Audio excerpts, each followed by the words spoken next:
يسعد كل أوقاتكم متابعين قناتي قناة وصفات نسرين الوادي. تعالوا اليوم نعمل أفخم تتبيلة للشيش طاووق. بالبداية بتمنى إنكم تشتركوا في القناة وتفعلوا الجرس ولايك للفيديو، ويلا لنبلش. أول شي رح نعمل تتبيلة الشيش يلي هي عبارة عن نص ليمونة، معلقة خل، معلقة صلصة بندورة، ومعلقة دبس الفليفلة.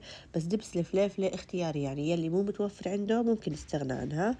وفي عنا 3/4 الكوب زبادي، و4 سن توم مهروس، ومعلقة مستردة، ومعلقتين زيت زيتون. وبالنسبة للمحلات هم ما بحطوا زيت زيتون، هم بحطوا زيت نباتي، بس أنا بحب أحط زيت زيتون.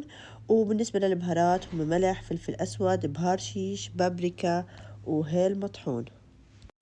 راح نخلط المكونات مع بعض لحتى يتجانسوا، وبعد هيك راح أضيف لهم الدجاج اللي مقطع لمكعبات. ممكن نستخدم صدور دجاج أو أفخاد دجاج. أنا استخدمت أفخاد الدجاج، بس شو ما استخدمتي راح تطلع كتير طيبة، لأنه حرفيا هاي التتبيلة جدا طيبة. بعد هيك لازم إحنا نخلي كل حبات الدجاج إنه يتغلغلوا كتير منيح بالتتبيلة. وأنا بفضل دائما أي تتبيلة دجاج تنعمل من قبل بيوم، أنا شخصيا دائما بعملها قبل بيوم. لكن إذا كنت مستعجلة خليها أقل شيء من 3 ل4 ساعات لحتى تعطيكي طعم غني أكتر وأطيب. هلا بالنسبة لطريقة التشكيل، طبعا طريقة التشكيل كتير سهلة. بتجيب الخضار يلي متوفرة عندك في البيت.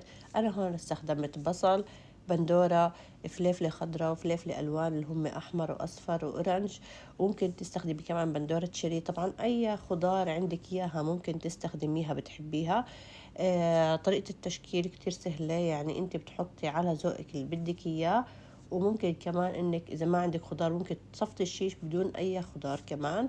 وبالنسبة للأسياخ أنا نقعتهم بشوية مي قبل ما أبلش. هلا بالنسبة لعملية الاستواء في عندك طريقتين، إما إنك تدخليهم بالفرن بس بترشي على الشيش شوية مع الخضار شوية زيت، وبدخليهم الفرن لحد ما يستووا.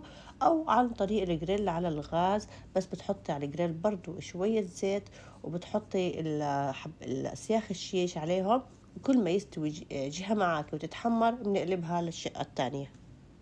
بالنسبة للي حابين إنهم يعملوه بالفرن، إما بنحطوه على شبك أو بحطوه بصينية حوافها تكون مرتفعة شوي، بنحطه على الحواف، ما بنحطه بالقاع، لأنه الشيش رح ينزل مي. إذا كانوا بالقاع هيك رح يعطوها شوية رطوبة، يعني بيخربوا من الطعم تبعها وقوامها.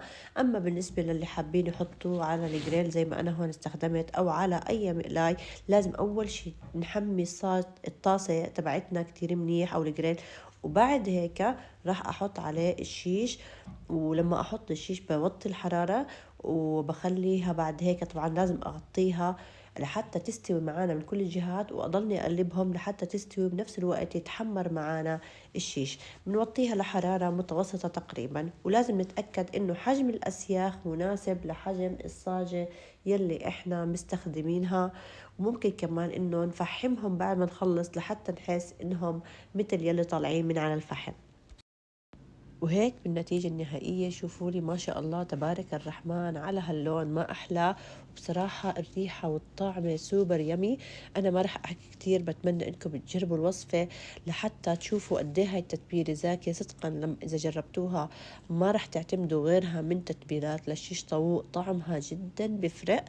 آه بتمنى إذا عجبتكم الوصفة لا تنسوني دائما في البداية من صالح دعائكم، وبتمنى أنكم تشتركوا في القناة وتفعلوا الجرس ولايك للفيديو. وشكرا لكم ولحسن متابعتكم.